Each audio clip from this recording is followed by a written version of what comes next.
अब नाज़रीन वो मेन चीज़ें मैं आपको बता देता हूं जो DGISI और इन जो ओवरसीज डॉक्टर्स जो गए थे इनके बीच में जो बातें हुई, मेन चीज़ें मैं आपके सामने रख देता हूं। अच्छा जी, ये बातें मैं आपको वो बता रहा हूं जो मुसद्दका बातें हैं, और ये आप चाहे डॉक्टर की साइड पे फ़ोन करें, वहाँ से आप पूछें, वो अगर तस्दीक नहीं करेंगे तो तरदीद नहीं कर सकते। चाहे आप ISI का अगर कोई सोर्स आपके पास तगड़ा है, आप वहाँ पे फ़ोन करें और उनसे पूछें, अगर वो तस्दीक नहीं कर सकते तो तरदीद नहीं करेंगे। अब मैं आपको बता देता हूँ, एक तो 26 नवंबर का इन लोगों ने जिक्र किया। इन्होंने कहा जी 26 नवंबर को आपने कत्लेआम किया इस्लामाबाद में, वो क्यों किया? तो इस पे DGISI साफ मुकर गए। उन्होंने कहा जी वहाँ तो गोली नहीं चली, वहाँ गोली तो चली नहीं। इन्होंने कहा जी सारी दुनिया ने रिपोर्ट किया, अल जजीरा पे चला, दुनिया के मुख्तलिफ अखबारात में चला, आलमी मीडिया ने दिखाया, पाकिस्तान के अंदर डॉक्यूमेंट्रीज बनी है। तो फिर DGISI ने कहा जी आप सोशल मीडिया की बातों पे क्यों भरोसा करते हैं? ये जी खैबर पख्तूनख्वा के लोग असला लेकर आए थे, हमने तो सिर्फ उनको डिस्पर्स करने की कोशिश की थी। तो एक ये जो बयान दिया DGISI ने, तो वो साफ मुकर गए। उन्होंने कहा जी कि हमने गोली चलाई नहीं और वहाँ गोली चली नहीं। तो जो सवाल पाकिस्तान तहरीक इंसाफ बार बार पूछती है कि गोली क्यों चलाई, उसका जवाब DGISI ने जो ओवरसीज़ पाकिस्तानी डॉक्टर्स हैं उनके सामने बैठकर ये दिया कि जनाब गोली जो है वो तो चली नहीं, उन्होंने ये बताया। फिर इमरान खान साहब के दौर के उन्होंने कहा जी गवर्नेंस के बड़े इश्यूज थे, उस्मान बुज़दार का भी उन्होंने तज़किरा किया। हालांकि बुज़दार जो है वो अब ISI के साथ ही है। बुज़दार जो है अगर वो इतना बुरा आदमी था और पैसा लेकर ट्रांसफ़र पोस्टिंग कर रहा था, यानी उन्होंने कहा कि जी बुशरा बीबी जो है वो ट्रांसफ़र पोस्टिंग करवा रही थी, वो फरा गोगी का नाम और ये चीज़ें, उन्होंने वही कहानियाँ सुनाई। तो उसके ऊपर इन्होंने कहा जी कि ये अगर सारी चीज़ें हैं तो कहाँ है, यानी उस्मान बुज़दार तो आज़ाद है। अब सवाल ये पूछा जाना चाहिए ना कि वो अफसरान कहाँ हैं जो पैसे देकर ट्रांसफ़र पोस्टिंग करवा लेते थे? कोई एक ऑफिसर आप आज तक बताएं, पाकिस्तानियों आप सब जानते हैं, कोई एक ऑफिसर इस बुनियाद पे गिरफ्तार हुआ हो या उसको पकड़ा गया हो या कोई इंक्वायरी लगी हो कि इसने बुशरा बीबी को या फरा खान को या उस्मान बुज़दार को, किसी एक को भी इसने पैसे दिए और अपनी ट्रांसफ़र पोस्टिंग करवाई है? तो पकड़ो ना उन्हें। उस्मान बुज़दार तो आज इनके साथ ही है। बहरहाल एक और उन्होंने गिला किया DGISI ने, उन्होंने कहा जी आप अपने मुल्क को ऊपर रखें। तो ओवरसीज जो गए थे इन्होंने कहा जी हमने मुल्क को ही ऊपर रखा हुआ है। तो इस पे DGISI ने कहा कि नहीं, आपने खान को मुल्क से ऊपर रखा हुआ है। तो इस पे ओवरसीज पाकिस्तानियों ने उनको जवाब दिया जी खान एक ब्रिज और कनेक्शन है और इस वक्त पाकिस्तान खान के साथ खड़ा हुआ है। तो हम नहीं चाहते कि 1971 जैसा कोई सान्या हो जाए।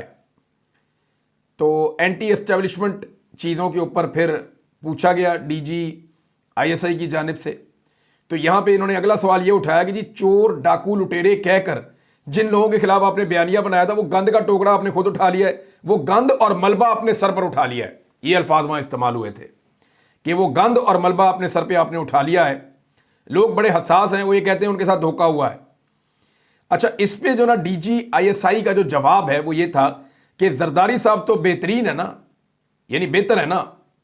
यानी अंदाज़ा करें, जब इन्होंने कहा कि जी आपने चोर और डाकू जिन्हें कहा, जिनके खिलाफ पूरा एक बयानिया था, जिनके ऊपर केसेस बने हुए हैं, जो आज तक वो अपने आप को बेगुनाह साबित नहीं कर पा रहे, उन केसेस से आज तक बाइज्जत बरी नहीं हुए। वो कानून के मुताबिक टेक्निकल बुनियादों पे वो निकल जाते हैं, कोई ना कोई चक्कर चला के कानून ही बदल देते हैं, कभी कभी वो को डील कर देते हैं, जूते पॉलिश कर देते हैं, वो तो उनका अपना तरीका वारदात है।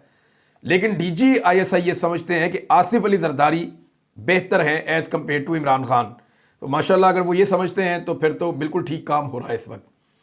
फिर 2024 के इलेक्शन के मैंडेट को चोरी के ऊपर उन्होंने बात की। उन्होंने कहा ये तो डे लाइट रॉबरी थी, दिन दिहाड़े जो है वो डकैती हुई है 2024 का जो इंतखाब है। तो इस पे DGISI साहब का फरमाना था कि 2018 में इमरान खान की 56 सीटें थी, उसे तब हम लेकर आए थे। एक और एतराफ़ जुर्म कि इमरान खान की 2018 में 56 सीटें थी, उसको हम लेकर आए थे, अब हम 17 सीटों वाले को ले आए हैं। तो अगर वो इलेक्शन रिवर्स नहीं हुआ तो ये भी रिवर्स नहीं होगा, यानी वो ये सोच रहे हैं। तो इमरान खान साहब के बारे में मैं एक चीज़ आपको क्लियर करूं, 2018 के इलेक्शन से पहले कि आप तमाम सर्वेज उठाकर देख लें, 6 महीने पुराने जितने सर्वेज हैं सारे उठा लें, वो सारे सर्वेज कह रहे थे कि पाकिस्तान तहरीक इंसाफ की हुकूमत बनने जा रही है। तो फिर इमरान खान की 56 सीटें कहाँ से हो गई? मेरे हिसाब किताब है, क्योंकि मैंने 2018 के इलेक्शन से पहले पूरे पाकिस्तान का विजिट किया था और हमने सारा डाटा कलेक्ट किया था। तो इमरान खान साहब को जितनी सीटें जीतनी चाहिए थी वो उनसे भी तकरीबन कोई 15-16 सीटें कम जीते थे। 30 सीटों का तो डकैती उनके साथ मारा गया पंजाब के अंदर RTS बंद करने के बाद। तो इमरान खान को इक्तदार दिलवाया नहीं गया था, उसको बैसाखियां पकड़ाई गई थी कि बैसाखियों के बगैर आपको इक्तदार नहीं मिलना चाहिए। बहरहाल वो ये कहते हैं कि जी हम 2018 में इमरान खान को लेकर आए थे, यानी एतराफ़ जुर्म कर रहे हैं कि ये हमने कोई नया जुर्म नहीं किया, ये हमेशा से हम करते हैं। हमने इमरान खान को जितवाया था, अब हम इनको भी जितवा दिया हमने, और ये इलेक्शन रिवर्स नहीं हो सकता, ये उन्होंने साफ कहा। यानी अगर होना है तो फिर अब इलेक्शन ही नया होना है। और वैसे भी ये इलेक्शन अगर रिवर्स हो गया ना नाजरीन, तो ये इतना बड़ा जुर्म पाकिस्तान की मिलिट्री एस्टेब्लिशमेंट के खाते में पड़ जाएगा कि जिसका फिर ये क्या जवाब देंगे कल को, इसका तो जवाब ही कोई नहीं होगा।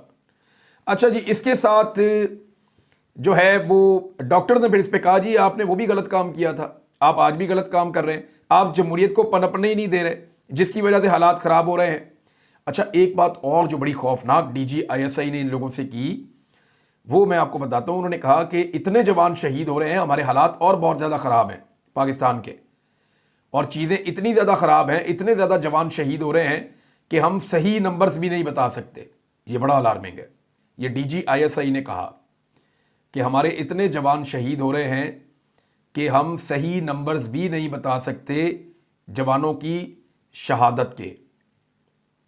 ये हालात हैं पाकिस्तान में।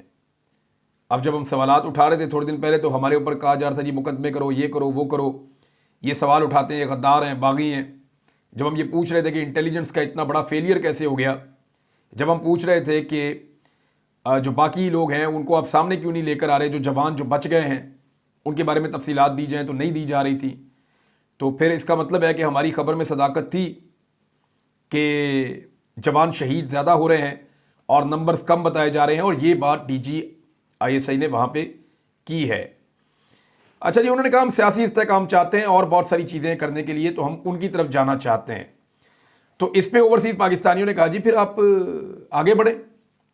उन्होंने कहा DGISI ने जी आप एक कदम आगे बढ़े, हम 10 कदम आगे बढ़ते हैं। तो इन्होंने कहा जी आगे बढ़ने का तरीका क्या है, आपके ख्याल में क्या तरीका है, क्या हल है इसका। तो उन्होंने जवाब दिया ओवरसीज़ पाकिस्तानियों ने कि इमरान खान को छोड़ दें, मिलिट्री ट्रायल वालों को छोड़ दें, गुडविल का कोई ये जेस्चर होगा, चीज़ें जो है वो खुद ही ठीक हो जाएंगी।